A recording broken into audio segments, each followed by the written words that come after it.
손님으로 오신 정숙정 집사님 동생. 저는 지난번에도 늘 자주 오신 분이라 생각하고 죄송합니다. 또 환영합니다. 반갑습니다. 하나님 은혜가 은총이 함께하기를 바라겠습니다. 오늘도 예배에 참석하신 우리 모든 분들에게도 역시 하나님의 한량없는 은혜와 은총이 함께하기를 바랍니다. 여러 사장들이 있고 또 정말 지긋지긋하니 코로나 어떻게 보면 이제 함께 같이 가야 할지 모르겠습니다. 코로나로 여러 사정들이 있지만 귀한 안식일을 통하여 하나님께서 주시는 은혜와 은총을 누리는 귀한 시간 되기를 바랍니다. 하나님의 말씀 사도행전 14장 1절부터 7절까지 있는 말씀 보겠습니다. 사도행전 14장 1절부터 말씀 7절까지의 말씀을 보겠습니다. 신약성경 212쪽입니다. 212쪽.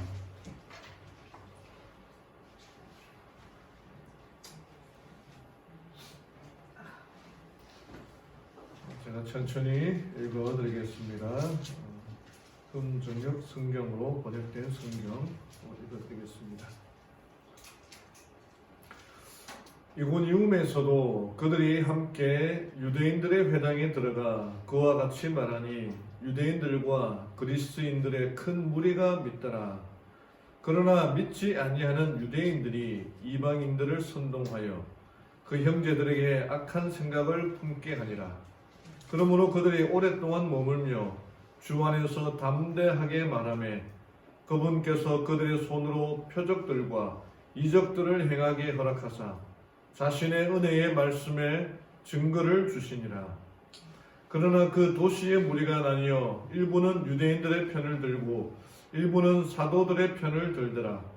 이방인들과 유대인들이 자기들의 치리자들과 함께 악의를 품고 그들을 대하며 돌로 치려고 달려들며 그들이 그것을 알고 루가우니아의 도시인 루스드라와 더베와 주변 지역으로 도피하여 거기서 복음을 선포하니라. 사도행전 14번째 시간인데 사도행전은 딱 두 가지 특징이 있습니다. 하나는 움직여야 되는 내용들이고 그래서 사도들의 움직임. 그 움직임의 근본 동력은 성령의 능력으로 움직여야 된다.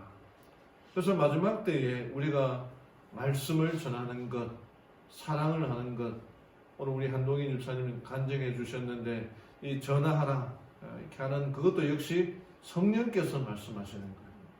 우리들에게 말씀하시는 그 음성을 듣고 순종하면 성령의 음성을 듣고 따라가는 것입니다.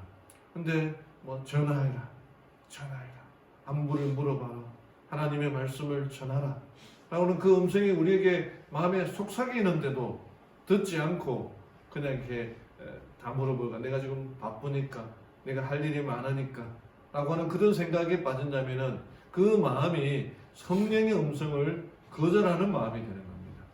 그래서 우리의 삶 속에서 사도행전에 나타난 그 성경의 이야기들이 우리들에게도 임해지는데 처음에는 크게 임할 수도 있지만 작게 말씀하시는 그 음성을 들어야 되는 거죠.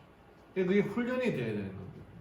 그 마음이 이제 오고 마음이 점점 열리게 될 때 하나님께서는 더 큰 음성으로 더 큰 빛을 더 큰 길을 보여주시는데 그 음성을 듣고 따라가며 사도들의 경험했던 그 성령의 능력을 오늘 이 시대를 살아가는 우리들도 경험하며 살아가는 성도님들 되기를 바랍니다. 아멘. 호주와 뉴기니에서 주로 서식하는 바부어새라고 있습니다. 이 새의 특징이 뭐냐면은 한 1m 정도 되는 이 집을 지어놓고 암컷을 유인하는 습성으로 유명하다고 합니다. 그래서 이 바우어새가 집을 짓는데 온갖 이쁜 그런 것들을 다 하는 거예요. 지금은 환경 문제로 이제 구하기 힘들어서 플라스틱을 구해서 이렇게 한다고 하는데 이 바우어새는 자기 집뿐만 아니라 그 집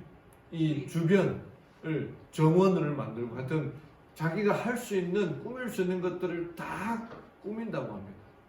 그래가지고 이제 암컷을 만나서 이제 결혼해서는 이렇게 사는데 딱 문제가 뭐냐면은 그렇게 집도 만들고 정원도 꾸미고 난 다음에 결혼한 다음에 그 다음에 이 새끼 알도 낳고 한 다음에는 폭력을 행사한다는 거예요.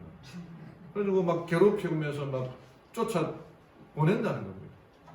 쫓아 보내는 게 아니라 그렇게 괴롭히다가 빈 다음에 그 다음에 이제 새끼가 태어나도 거들떠 보지도 않고 다음에 다른 곳에 가서 이제 집을 지어가지고 또 다른 암컷을 이렇게 유인하는. 그래서 이 형태의 좋아하시는 분들이 많죠. 이 모습을 보고 이 조류학자들이 이 새를 보고 가장 뻔뻔한 새라고 그렇게 이 별칭을 붙여주었다고 합니다. 근데 우리는 이 새처럼 살아서는 안 되겠죠. 사람은 의리가 있어야 되지 않겠습니까? 그래서 우리에게 보여주신 하나님께서 축복해 주시고 하는 그 모습들을 통해서 우리가 이 새의 모습을 보고 우리는 이렇게 살아서는 안 되겠다. 역시 하나님께서 우리들에게 보여주신 그 변함없는 사랑, 고린도전서 13장에 나타나는 그 사랑의 이야기가 하나님께서 우리들에게 보여주신 사랑의 모습 아닙니까? 우리 인간은 또 변할 수도 있고 바뀔 수도 있지만 우리를 향한 하나님의 사랑은 변함없음을 경험하고 감사하며 살아가는 우리 성도님들 되기를 간절히 바랍니다. 2014년도에 이 인천 아시안 게임 때에 성이 여시고 이름이 호수아라고 하는 이 육상 선수가 있었습니다. 이 사람이 이제 200m 주 종목인데 200m하고 1600m 계주에서 동메달과 은메달을 딴 선수입니다. 이게 우리나라의 한국 육상 선수가 메달을 딴 것은 28년 만에 그때로 그러니까 1992년도인가요? 그때 이제 그 장재근이라고 하는 육상 선수가 있었거든요. 그 선수가 메달을 따고 처음으로 정말 20년 만에 30년 만에 처음으로 딴 이 은메달이었다라고 합니다. 원래는 이 이제 1600m는 본인이 나가서 뛸 시합이 아니었다고 해요. 근데 그 1600m 계주에 참가해야 한 선수가 부상을 당하는 바람에 이 여호수아 선수가 이제 그 시합에 뛰게 되었는데 그것도 이 여호수아 선수가 400m에서 뛰고 난 다음에 그리고 이제 숨을 막 고르고 있는데 1600m 이 시합을 나가야 되는데 부상을 당했으니까 네가 뛰어라. 그렇게 해가지고 뛰었는데 하나님께서 이 은혜를 주셔가 이번에 그 간증에 의하면은 이 1600m 계주의 마지막 주자로 뛰었는데 그때까지 계속 이 한국이 3위였다고 합니다. 근데 막 그 뛰고 있는데 이 선수의 아버지가 목사님이셨대요. 그 목사님이 금식 기도하면서 우리 아들의 그 시합을 위하여 기도하고 있었는데 결승선을 막 통과하려고 하는 그때에 조금만 뛰어! 라고 하는 그 아버지 음성이 들렸다고 하는 기도하고 있는 아버지 음성이 들려가지고 조금만 뛰었는데 그때 그 순간 누군가가 자기 뒤에서 미는 걸 느꼈다고 합니다. 밀어서 들어갔는데 메달의 색깔이 동메달에서 은메달로 바뀌었다라고 하는 거예요. 이 사람이 이렇게 이제 간증을 합니다. 우리가 뭐 축구 시합이나 보면은 왜 크리스찬들이 골을 넣고 막 이렇게 기도하는 그런 모습들을 보잖아요. 근데 이 친구는, 이 선수는 그가 이 결승선을 통과한 다음에 막 숨이 막 이렇게 끓을 텐데 무릎을 꿇고 기도하는 모습이 잡혔는데 이 선수가 왜 자기가 육상 선수가로 뛰느냐 이렇게 간증을 하기를 이 많은 부상으로 극심한 슬럼프에 빠져 울면서 기도하는 어느 날 하나님께서는 내가 너를 세계적인 선수로 만들어주겠다는 강한 믿음을 주셨습니다. 그 후로는 연단을 당해도 하나님이 들려주신 음성을 굳게 붙잡고 믿음으로 달립니다. 그래서 늘 달리기 전 스타트 라인에서 하나님 이 시간에 평안을 주소서라고 기도하며 경기에 임합니다. 제가 세계적인 육상 선수가 되기 위해 최선을 다하는 것은 영향력 있는 크리스찬이 되어 더 효과적으로 복음을 전하기 위해서입니다. 이렇게 간증을 하는 거예요. 그러면 우리가 이 시대에 사도 바울처럼 뭐 정말 자기 가정도 이렇게 뭐 내팽개치다시피 해서 세계를 다니면서 복음을 전하는 그것도 필요하지만 이 선수처럼 자기가 가지고 있는 달란트를 최대한 발휘해서 하나님의 말씀을 전하는 일에 동참하는 것도 역시 사도행전의 역사를 새로 쓰는 일이라는 것입니다. 우리가 내가 있는 이곳에서 정말 크리스찬, 영향력 있는 크리스찬이 되어서 하나님의 복음을 전하는 것이 목적이 되어 사는 삶, 이것이 바로 우리의 살아야 할 삶이라는 거죠. 오늘 이제 이 사도 바울의 13장부터 보면은 사도 바울의 1차 전도 여행이 시작됩니다.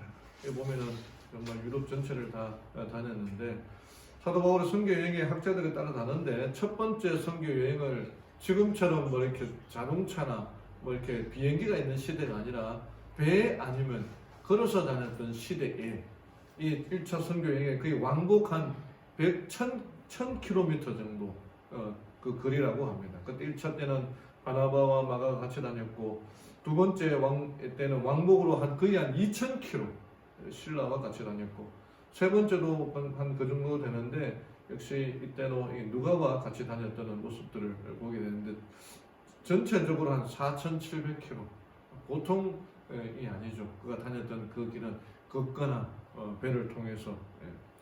사도 바울은 한 30대 후반이나 40대 초반부터 그가 회심한 다음에 거의 10년 가까이 그가 이 그리스도인의 이 바운더리 안에 들어오지 못했어요.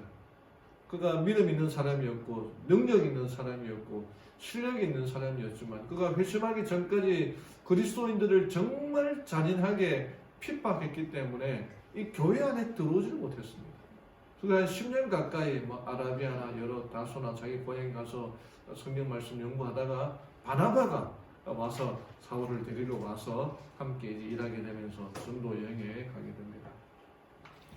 1차 선교 여행은 뭐 좀 이렇게 나와 있습니다만, 안디옥, 시리아 안디옥에서 출발해서 배를 타고 살라미에 가서 그다음에 구프로 섬의 맞은편에 있는 바보 섬에서 이제 갔다가 버가 안디옥, 이고니온, 루스드라, 이렇게 됐는데, 이 바보라고 하는 곳에서 총독, 로마에서 보냈던 그 총독 서교 바울이 회심하게 됩니다. 마수살이었던 엘루마, 박수였던 그 엘루마가 그 사도 바울이 말씀을 전하는 것을 방해했을 때에 바울이 성령의 능력으로 그 엘루마에게 야단을 쳤을 때 눈이 가려워지는 소경이 되는 일이 일어나게 됩니다. 이 모습을 보고 아마 사도 바울이 원래 이름은 사울이었고 키가 좀 작았고 인물도 그렇게 좀 잘나지는 못했는데, 그 작은 사람이 성령의 능력으로 엘루마를 야단치는 모습을 보고 크다라고 하는 이름의 뜻을 가진 바울로 이름이 바뀌게 됩니다. 그리고 갔던 곳이 이제 버가라고 하는 곳이었는데, 이 버가에서 마가, 예수님의 제자였고 베드로의 통역자였던 이 마가가 그 전도 여행이 너무너무 힘들어서 집으로 돌아가게 됩니다. 지금은 우리가 한 번씩 선교 여행 가면 뭐 필리핀도 가고 뭐 여러 가지 가는데, 가서 일주일만 조금 고생하고 그 다음에 이제 관광 다니고 그렇게 하지 않습니까? 근데 이때는 뭐 관광이라는 게 뭐였습니까? 잠도 그냥 뭐 호텔이나 뭐 좋은 데서 자는 게 아니라 그냥 정말 한 데서 자고 했기 때문에, 먹는 것도 부실하고 했기 때문에 엄청 고통스러웠을 것이라 생각됩니다. 그래서 이 마가가 너무나 힘들어서 돌아가고, 이 사건으로 말미암아 2차 선교여행 가려고 할 때에 바나바가 마가를 데려가자. 바울은 그러면 안 된다. 이렇게 서로 싸워가지고 크게 싸워서 이제 헤어지는 일이 있었지만, 나중에 바울이 마가의 본 모습, 본 실력을 알고 마가를 같이 이제 하자고 그렇게 하게 됩니다. 나중에 마가는 이집트 선교로 가서 곱트 교회라고 해서 그 곱트 교회의 창시자가 되고, 곱트 교회는 마가를 제1대 교황으로 그렇게 섬깁니다. 그렇게 이제 해서 거기서 이제 순교하게 됩니다. 그 다음 갔던 곳이 이제 비시디아 안디옥이라 해서 이 성경에 안디옥이 두 군데 나오는데 하나는 시리아 지방에 있는 안디옥이고 여기 방금 이제 보면은 비시디아 지역이 안디옥. 그래서 보통 안디옥 그러면은 이제 시리아 안디옥이 유명하기 때문에 시리아 안디옥을 생각하고 비시디아라고 이름을 붙이면은 이 비시디아 안디옥으로 알려지게 됩니다. 이 비시디아 안디옥에서 첫 번째 안식일에서 설교하고 두 번째 안식일은 더 많은 사람들이 모여서 수많은 사람들이 하나님의 말씀을 받아들입니다. 그런데 유대인들이 그 하나님의 말씀에 대하여 받아들이는 사람들을 보고 시기와 질투에 빠져서 이 사도 바울과 바나바를 공격하게 됩니다. 그때부터 이 바나바는 이제 바울은 유대인들에게 뿐 아니라 이방인들에게 복음을 전하기로 그렇게 결심하게 됩니다. 그리고 이 비시디아 안디옥에서 유대인들의 방해와 핍박으로 말씀을 전하지 못해서 이고온 이온으로 넘어가게 됩니다. 역시 이고온 이온에서도 유대인들뿐만 아니라 수많은 헬라인들, 그리스도인들이 하나님의 말씀을 받아들이게 됩니다. 근데 그 소식을 듣고 비시디아 안디옥에는 유대인들이 또 넘어와서 이 바울을 괴롭히고 잡아서 돌로 쳐 죽이려고 그렇게 합니다. 그래서 피해서 루스드라와 더베로 피하게 됩니다. 루스드라에서 안전병이를 치료하면서 그들이 제우스, 주피터 또는 그다음에 헤르메스라고 하는데 성경에는 헐메로 나와 있고 헤르메스로 총을 받게 되는데 이것이 자기들은 신이 아니다라고 말해서 겨우 설득했지만 신으로 맞들려고 했던 그 사람들이 오히려 화가 나가지고 이 루스드라에서 사도 바울과 바나바를 돌로 쳐서 죽입니다. 거의 죽은 줄 알고 성 밖에다 내놨는데 하나님의 은혜로 이 바나바와 바울이 살아서 이제 더베 지방으로 가게 되는 거죠. 더베에서 복음을 전하고 다시 그런 역순으로 돌아오게 되고 각 가는 교회들마다 세웠던 교회들마다 장로들에게 용기 주고 방문해서 교회를 세우는 사역을 하게 됩니다. 오늘은 이제 14장에 나타나 있는 1절부터 7절까지 있는 이 이고니온에서 있었던 일들을 함께 다 보지는 않고 이 부분들을 보면서 우리가 배울 수 있는 교훈들이 무엇인가 살펴보기를 원합니다. 사도 바울이 복음 전도를 할 때에 찬성하는 사람들만 있었던 게 아닙니다. 엄청나게 반대했습니다. 반대를 반하는 것도 사도 바울이 이 교인들 중에서 사기를 치거나 또는 이렇게 누구를 때리거나 해서 반대를 받은 게 아니에요. 그냥 있는 그대로 하나님의 사랑, 하나님의 은혜를 전함에도 불구하고 유대인들의 그 엄청난 시기에 반대하고 괴롭히고 끝까지 따라다니고 이렇게 돌로 쳐 죽이고 사람들을 선동하고 그런 일들을 했었습니다. 그런 일들을 당할 때 우리 교회도 마찬가지겠죠. 뭔가 좀 좋은 일들을 하려고 하고 선한 일들을 하려고 하는데 이유 없이 반대하는 사람들이 있습니다. 그런 반대를 당할 때에 어떻게 해야 될까? 바울과 바나바는 그런 일을 당할 때에 어떻게 하였는가 살펴보면서 오늘 이 시대를 살아가는 우리들이 어떤 모습으로 살아가야 되는가 좀 살펴보기를 원합니다. 오늘 말씀의 제목은 반대를 당하여도 첫 번째에 우리가 알아볼 수 있는 것은 사단은 놀고만 있지 않는다는 겁니다. 하나님의 사람들이 열심히 복음을 전하고 다닐 때에 사단을 가만히 구경만 하고 있지 않는다는 거죠. 엄청난 반대입니다. 여기 이곳 이혼에서도 그들이 함께 유대인의 회당에 들어와 그와 같이 말하니 이 비시디아에서 복음을 전했던 그 모습 그대로 각 곳마다 이제 유대인의 회당이 있으니까 처음에 이제 회당에 들어가서 말씀을 전했던 거죠. 그와 같이 말하니 유대인들뿐만 아니라 그리스도인들, 헬라인들이 가는데 헬라인들까지 아주 큰 무리가 믿습니다.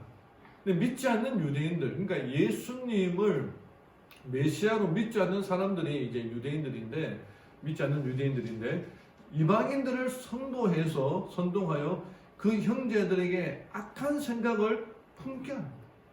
그러니까 사단이 하는 일이 뭐냐면은 사단도 역시 자기는 뒤에 숨고 믿지 않는 사람들의 마음을 움직여서 선동하게 하는 거예요. 성령 하나님도 우리의 마음의 역사에서 이렇게 해라, 저렇게 해라, 기도해라, 전화해라, 말씀을 보아라, 말씀을 전하라, 그렇게 이야기하고 있는 것처럼 사단도 그냥 놀고만 있지 않는다. 그 사람의 마음에 들어가서, 믿지 않는 사람 마음에 들어가서 선동해서 저놈을 뭐 더 강하게 뭐 괴롭혀라, 쫓아보내라, 돌로 쳐라, 죽여라, 그렇게 선동한다. 엄청난 반대에 직면하게 된다는 거예요. 이게 바로 사단의 마음이죠. 악감을 품게 하고, 여기 이제 악한 생각 또는 악이라고 나타나는데, 그래서 여러분, 우리가 교회에서 혹시 사람들을 선동한다, 야 뭐 이런 일이 있는데 못하게 막자, 선동한다, 나쁘게 선동한다는 것은 사단이 아닙니다. 성령은 하자. 그러니까 여러분, 이 일이 나쁜지 나쁘지 않는지는 사람의 마음에 알게 돼 있어요. 성령께서 우리에게 주신 양심이라는 겁니다. 이렇게 해라, 저렇게 해라, 이건 아닌다라고 생각이 드는 것은 사단이 주는 겁니다. 그러니까 성령이 주는 거예요. 그 성령의 음성을 듣고 따라가면 되는데, 성령이 주지 않는 음성은, 사단이 주지 않는 음성은 분명히 우리가 알게 되어 있어요. 근데 사단이 주는 음성을 듣고 따라가게 되는 것, 그 선동하게 되는 거죠. 그 뿌리가 어디서 나타나야 되는 걸 알아야 됩니다.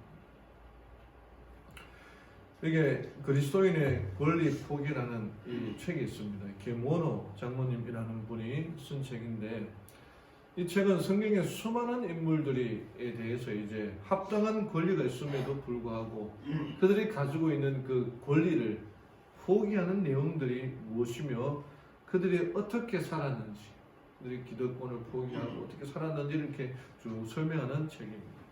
그래서 뭐 모세가 무엇을 포기했는지, 모세가 왕이 될 수 있었지만 정말 엄청난 그 권리가 있었지만 그 권리를 포기하고 하나님의 종이 되었는지, 또 여호수아는 무엇을 포기했는지, 아브라함은 무엇을 포기했는지, 다윗은 무엇을 포기했는지, 또 다윗이 사울을 죽일 수 있는 그런 기회가 있었고, 그 죽임으로 자기가 임금이 될 수, 왕이 될 수 있는 그 기회가 있었지만 그것조차도 포기하는 그런 내용들.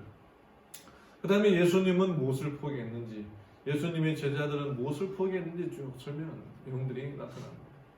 여기 이제 한 스토리가 나오는데, 한 목사님이 가까운 우리 울산에서 교회를 개척했어요. 그래서 교회가 부흥을 해서 교회가 커졌습니다. 그래서 이 전도사님 한 분을 초빙해가지고 부목사로 삼고 이제 같이 이제 사역을 하고 있었는데, 어느 날 이제 이분이 이제 일요일 교회는 일요일 아침에 설교하러 교회에서 와서 설교하러 단 위에 올라갔는데, 교인들이 한 200명, 300명 되는 교인들이 몇 명밖에 남아있지 않는 거예요. 그래서 깜짝 놀랐습니다. 그 목사님이 당황해서 설교를 겨우 끝내고 알아보니까 자기가 불러왔던 그 전도사가, 정말 이 새파란 전도사가 교인들을 살살살살 꼬셔가지고는 다른 데로 데리고 와서 새로운 교회를 개척합니다. 그 자기를 배신하고 다른 데로 넘어간 겁니다. 그래서 이 목사님이 여기 책에 속된 말로 뚜껑이 열려가지고 어떻게 내가 그 전도사 불러와가지고 일자리도 주고 내가 그렇게 가르치고 했는데 어떻게 교인들을 살살살 꼬셔가지고 다 데리고 가서 자기가 그렇게 정말 젊음을 다 바쳐가지고 다 정말 고생하면서 모였던 그 교인들을 그 재판한 전도사가 다 데리고 가가지고 교회를 개척할 수가 있는 거. 엄청나게 막 화가 났어요. 배신감에 분노에 이분이 병을 얻어가지고 스트레스를 받아가지고 간에 염증이 생겨가지고 간염이 있었기 병원에 입원하게 됐습니다. 그러면서 하나님께 따지기 시작했어요. 하나님, 제가 이 꼬라지 보려고 이렇게 섬겼습니까? 제가 교회를 그렇게 열심히 하고 그렇게 사역을 열심히 하고 교인들을 그렇게 사랑했는데 왜 이런 일이 생겼습니까?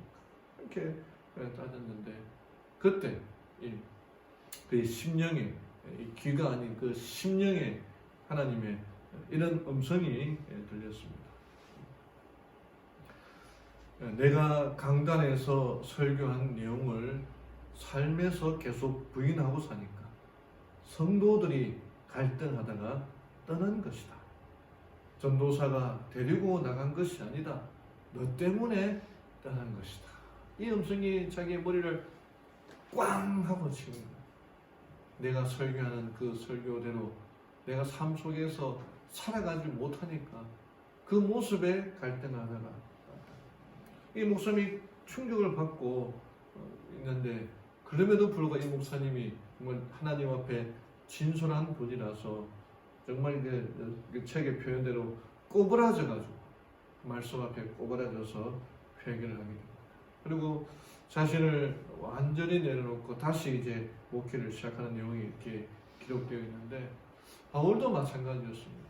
그가 정말 모든 권리를 가지고 다메섹으로 가기 전까지 많은 권리를 가지고 엄청난 힘을 형성했던 그 바울이 다메섹에서 예수님을 만난 이후로는 완전히 다른 사람이 되었던 거죠. 그래서 1차 선교 여행을 하면서 그가 사람들을 괴롭히고 이유 없는 박해를 받음에도 불구하고 그냥 있는 그대로 하나님께 내려놓고 그 사단의 방해를 받음에도 불구하고 예수 그리스도만 믿고 붙들고 살아갔다는 것입니다. 사랑하는 성도 여러분, 우리의 삶 속에서 그 반대를 당할 때에 사단은 가만히 놀고만 있지 않는다는 겁니다. 그럼에도 불구하고 바울이 가졌던 그 뜨거운 열정으로 하나님께 모든 것을 내려놓고 살아가며 하나님의 능력을 경험하며 살아가는 우리 성도님들 되기를 간절히 바랍니다. 두 번째, 이 반대를 당할 때에 바울이 어떻게 하였는가? 참 재밌는 이 말씀인데 3절에 그렇게 반대를 받을 때 이렇게 이야기합니다. 그러므로 그들이 오랫동안 머물며 주 안에서 담대하게 말하며 그분께서 그들의 손으로 표적들과 이적들을 행하게 허락하사 자신의 은혜의 말씀에 증거를 주시니라. 우리들 사단이 그 반대의 선동에도 불구하고 바울이 했던 두 가지 방법은 오랫동안 머물러 있었습니다. 그리고 주 안에서 담대하게 말씀을 전했던 것입니다. 그냥 색다른 일이 아니었어요. 너무나 그냥 간단히 반대한다고 하고 이렇게 도망가고 관두고 포기한 것이 아니라 그가 있는 그곳에서 하나님의 말씀을 그대로 전했다는 겁니다. 그랬더니 하나님께서 그들에게 그들의 손으로 표적들과 이적들을 행하겠다. 사랑하는 우리 성도 여러분, 저는 개인적으로 우리 교회에 마지막에 가까울수록 교회에는 이적과 기사들이 일어날 거라 생각합니다. 여기 이 8장부터 나타나면 이제 바울의 루스드라에서 태어날 때부터 걷지 못한 사람을 고치는 이야기가 나오거든요. 그런 기적들이 마지막 때가 다가올수록 일어나리라 생각합니다. 우리가 그 기적을 베풀어야 되지 않습니까? 물론 그 이적이 하나님께서 주신 것인지 사단이 준 것인지 분별해야 될 것입니다. 그리고 성령을 경험하게 되고 성령의 능력으로는 이적들을 경험합니다. 사도행전 시대에 일어났던 그 이적들이 오늘 이 시대에도 일어난다는 거예요. 그러니까 바울이 가졌던 마음은 그들이 그는 반대에도 불구하고 포기하고 한 것이 아니라 오히려 그곳에서 더 오래 머물면서 말씀을 전했던 색다른 방법을 일했던 것입니다. 제가 어느 글을 읽다 보니까 역발상이라는 그 말이 나오는데, 그 1896년에 이제 올림픽 아테네에서 열렸는데, 예나 지금이나 이거 100m를 누가 빨리 달리느냐는 아주 인기 있던 종목이었다고 합니다. 그때 이 결승 출발선에서 이 5명의 선수가 여기서 이제 출발하는데, 유독 한 선수가 동그라미 펴져 있는 것처럼 엉덩이를 들고 이렇게 출발하려고 하는 겁니다. 그때 이 경기를 보는 군중들이 다 손바닥을 치면서 웃었습니다. 왜냐하면 그렇게 출발하는 사람은 그때까지 한 명도 없었거든요. 다른 사람들은 막 이렇게 뭐 하거나 뭐 이렇게 하는데, 이 사람만은 그냥 이 손을, 지금은 당연스럽지만 이 줄에다가 손을 대고 이렇게 엉덩이를 높이 들고 이렇게 뛰려고 하니까 다 웃었습니다. 근데 이 사람이 시합이 시작된 다음에 예선에서도 이 토마스 버크라고 하는 사람인데 예선에서도 통과했고 결승에서는 12초로 그때도 빨랐지만은 금메달을 차지했습니다. 그래서 그때 이 시합이 끝난 다음에 기자들이 와서 막 질문하고 그랬는데 이게 큰 스포츠계의 화제가 되었는데, 이 출발하는 방식을 크라우칭 스타트라고 해서 처음 그의 자세를 본 사람들은 다 비웃었지만은 지금 육상 경기에 보면 이렇게 출발 안 한 사람들이 없을 정도로 아주 보편화된 정말 그런 였던 것입니다. 그 다음에 이제 높이뛰기에서 배면뛰기라고 있습니다. 이 1968년에 멕시코 올림픽에서 미국의 남자 높이뛰기 선수가 다른 사람들은 이렇게 가위 넘기, 그 다음에 뭐 이렇게 뭐 배로 넘기, 뭐 이렇게 하는 그였는데 이 사람은 이 딕 포스펠이라고 하는 사람이 높이뛰기를 하는데 이렇게 등 뒤로 배 뒤로 이렇게 등으로 넘는 모습을 보여 주었습니다.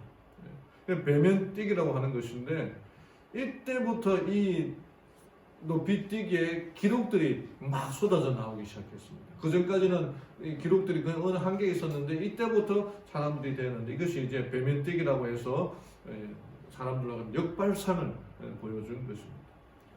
그 다음에 수영에서는 플립턴이라고 있습니다. 플립턴. 이게 뭐냐면은 이렇게 가다가 이제 가서 다리를 이렇게 차가지고 한 바퀴 돌아가지고 탁 치는데 그 전까지는 그냥 가서 손으로 치고 돌리는데 이게 시간이 좀 걸렸거든요. 근데 플립턴이라 해서 그 속도로 하는 기술로 말미암아 아돌프 키에프라는 사람이 1930년에 처음으로 시도했는데 이 시도로 말미암아 가는 속도를 줄이지도 않고 이 속도 그대로 반발력을 이용해서 해서 미터로 따지면 한 90m, 배영으로 100야드대에 1분벽을 깨는 기록이 나타나게 됩니다. 근데 지금은 이제 하나의 그냥 기본적인 이런 플립턴이 기본적인 성식이었답니다. 여기에 사도행전 이렇게 기록되어 있습니다. 역발상의 그리스도인의 모습이 나타나는데 그러나 사도들은 그들의 사명을 피하지 아니하였다. 사도들이 말씀을 전할 때에 막 괴롭히고 돌을 던지고 할 때 어디 관두고 끝내야 되는데 이 사도들은 그렇게 하지 않고 피하지 않고 복음을 전하였다. 왜? 이는 많은 사람들이 그리스도의 복음을 받아들인 까닭이었습니다. 바울이 8절에서부터 보면은 루스드라에서 돌을 맞고 거의 죽게 될 정도였습니다. 근데 바울은 반대하는 사람들을 피했지만 복음 전하는 것을 피하지가 않았어요. 오직 말씀을 붙들고 정말 역발상의 그리스도인들. 반대자들은 피하도 복음 전하는 걸 피하잖아요. 정말 오랫동안 참고 단대히 복음을 전한 사람이었어요. 정말 기다리고 인내하는 것이 필요하다는 것입니다. 뭐 코로나 어쩌고 여러 가지 많은 일들이 마지막에 가까울수록 생길 거라 생각합니다. 그럼에도 불구하고 오히려 이 일을 통해서 우리가 역발상을 해야 될 게 무엇인가 하나님께서 주시는 그 음성을 듣고 따라가야 할 것입니다. 마지막으로 배울 수 있는 것은 선교사들은 실패할 수 있습니다. 그러나 하나님은 실패하지 않는다는 거죠. 그러나 그 도시의 무리가 나뉘어 일부는 유대인들의 편을 들고 일부는 사도들의 편을 들더라. 이방인들과 유대인들이 자기들의 치리자들과 함께 악의를 품고 그들을 대하여 돌로 치려고 달려들며 그들이 그것을 알고 루가니아의 도시인 루스드라와 더베와 주변 지역으로 도피하여 거기서 복음을 선포하니라. 그들의 선교 활동의 결과로 두 무리가 나왔습니다. 반대하는 사람, 따르는 사람. 그들은 선교를 잘한 것입니까? 못한 것입니까? 하나님의 말씀을 전하는데 사람들을 하늘로 모아야 되는데 반대자가 생깁니다. 잘한 겁니까? 못한 겁니까? 못한 거죠. 복음을 전함으로 평화가 임해야 되는데 분쟁이 일어나고 싸움이 일어나야 됩니다. 5절에 이방인들과 유대인들 관원들이 뜻을 합하여 가지고 같이 이 사도들을 공격했습니다. 그들이 그 사람들을 피해서 도망가는 거예요. 복음 사역자가 도망가는 거예요. 여기 보면은 그들이 그것을 알고 나라면 6절에 나타나는데 돌을 치려고 죽이려고 하니까 이 바울과 바나바가 도망을 간 거예요. 자기들이 복음 전하는 일에 반대를 하려고. 다른 식으로 봐요. 어떻게 보면은 복음 전하다가 쫓겨나다시피 교회에서 쫓겨나게 되는 거예요. 그러나 이들은 실패한 선교사처럼 보일지 모르지만 하나님 편에서는 성공합니다. 왜냐하면 루스드라와 더베에서 정말 수많은 사람들이 하나님의 말씀을 받아들였거든요. 이현수 선교사라는 분이 있습니다. 간증 여러분 이렇게 요즘은 유튜브가 참 좋아져가지고 간증들 많이 나오거든요. 그런 간증들 한 번씩 들어보십시오. 이분이 이제 이런 간증을 했는데, 이분이 미전도 종족들에게 전도하는 이런 일을 하게 됐는데, 러시아의 다게스탄이라고 하는 이름도 들어보지 못하는 그 지역에 선교하러 갔어요. 그래서 이 사람이 나이도 젊고 했으니까 그때는 정말 이들에게 하나님의 교회를 세우고 싶은 그런 꿈에 부풀러 있었습니다. 그 교회가 아닌 크리스찬이 없는 그곳에서 달긴이라는 종족에게 하나님의 말씀을 전하고 교회를 개척해 보고 싶어서 이제 1997년에 그 사역을 시작했는데, 근데 이 러시아의 어떤 이 불안으로 그 가지를 못하는 거예요. 그리고 선교사들까지 막 납치되는 일들이 일어나게 되는 겁니다. 선교사가 납치되어도 자기 혼자만 남아서 어떻게든지 말씀을 전하고 복음을 전하려고 했는데 막 이게 되게 되는 게 아니에요. 그 2년이 되셨는데 한 명도 전하지 못해요. 한 사람이 그리스도인들도 나오지 못하는 거예요. 그래가지고 아이고 하나님, 내가 왜 이렇게 살아야 됩니까? 여기 있어야 됩니까? 이렇게 막 답답해서 있는 그때에 이 선교사의 마음에 하나님의 음성이 들렸는데, 그게 뭐냐면은 너는 망해도 된다. 나는 너의 하나님이다. 라는 음성이 들린다. 네가 지금 네가 성공하려고 하는 게 하나님이 성공하려고 하는 게 아니라 내가 성공하려고 하는 겁니다. 너는 망해도 된다. 나는 너의 하나님이다. 그래서 이분이 이렇게 쓰기를, 그때까지만 해도 필자는 나 자신이 성공해야 하나님의 이름도 드러나고 영광을 받으신다고 생각했었는데 새로운 세계를 보기 시작했다. 다시 삶의 초점이 재조정됩니다. 하나님의 영광을 위해서라면 내가 죽는 고백을 말고, 그 고백 말고 내 삶의 현장에서 실패를 받아들일 수 있는 자세, 헌신, 그것을 깨닫게 되었다. 나는 망해도 나는 망해도 되고 오직 하나님이 성공해야 된다. 그 사실을 고백하게 된 것입니다. 여러분, 우리의 삶 속에서 내가 성공하려고 하는 것인가? 아니면 하나님이 성공하려고 하는 것인가? 그 사실을 알아야 합니다. 누가 성공해야 되는가? 그걸 알아야 된다는 것입니다. 제가 마지막으로 한 얘기를 해드리고 말씀을 마치겠습니다.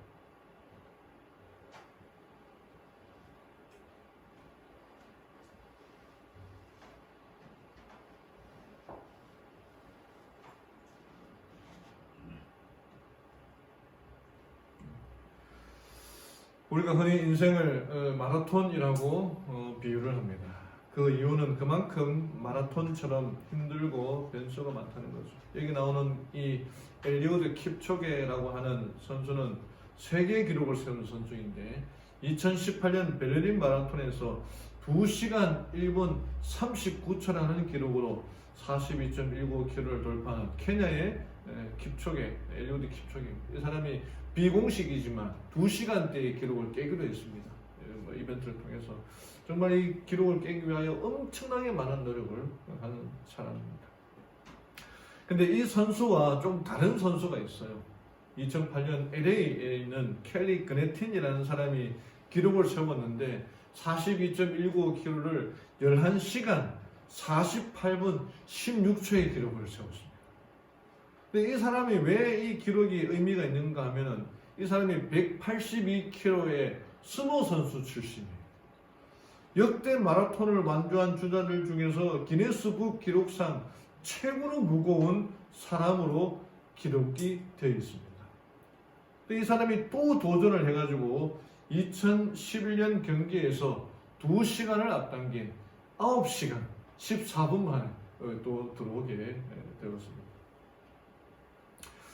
역시 2008년 3월 2일에 열렸던 마라톤 대회에서 밥 윌랜드라고 하는 57세의 사람은 기록이 7일, 일주일, 5시간 45분에 걸쳐서 달렸습니다. 42.19km를. 정확히 이야기를 하면은 달린 것이 아니라 기었다고. 기었다는 표현이 맞습니다.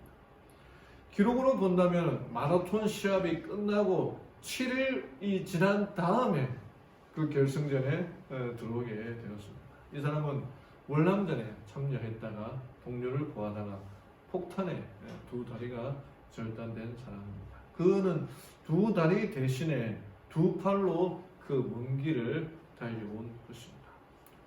선수라면 한 2시간대에, 아마추어라 그러면 한 3시간대, 일반 참가자라면 한 6시간에서 8시간 걸리는 이 코스를 그는 7일 동안 계속적으로 두 팔에 의지해서 달려간 것이 아니라 기어간 것입니다.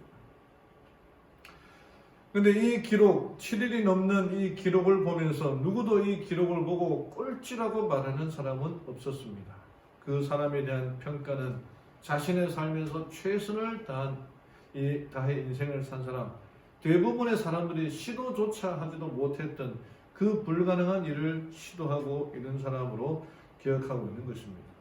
근데 그가 마라톤을 완주하고 난 다음에 이 사람이 계속 하다 보니까 기록도 단축했는데 여기는 5시간 하고 5일 7일 동안 걸린 것을 더 단축해서 5일 하고 2시간 더 걸린 기록이 있는데, 근데 그가 마라톤을 완주하고 난 다음에 했던 말이 우리에게 깊은 울림을 주는데 이렇게 말했습니다. 하나님께서 도와주셨기에 나의 도전은 가능했습니다. 이 사람이 정말 체험하고 살 수가 있었죠. 두 다리가 없이 내가 어떻게 살 것인가. 그런 나라를 위해서 내 한 목숨 바쳤는데 내가 이런 모습으로 어떻게 살 것인가. 그렇게 생각할 수 있었지만 체념하지 않고 하나님께서 나를 도와주시고 붙들어 주신다는 이 약속의 말씀을 믿고 이루었기에 이 큰 일들이 이루어지게 되었던 것입니다. 사도 바울도 바나바도 마찬가지입니다. 그런 그들에게 보여줬던 하나님의 사랑에 너무나 감사할 수밖에 없었습니다.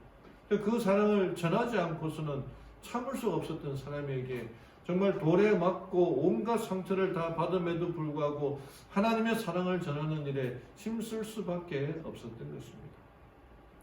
사랑하는 성도 여러분, 복음 전파에 대한 사단의 회방은 어느 시대나 있습니다. 지금도 마찬가지예요.